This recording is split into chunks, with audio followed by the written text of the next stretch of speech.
sa pagiging art capital natin. So sa painting, sa music at sa different forms of art na meron ng bayan ng Angono. Isa pa na idadagdag natin ang Higantes Festival po ay pagsasama-sama ng mga higante.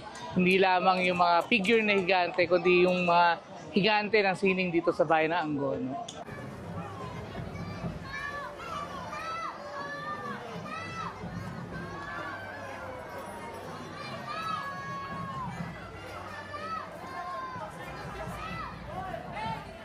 For me po, super po siyang nakaka-enjoy, lalo na po sa mga turista. Kasi po, sa mga maraming tao is dinadayo po talaga siya.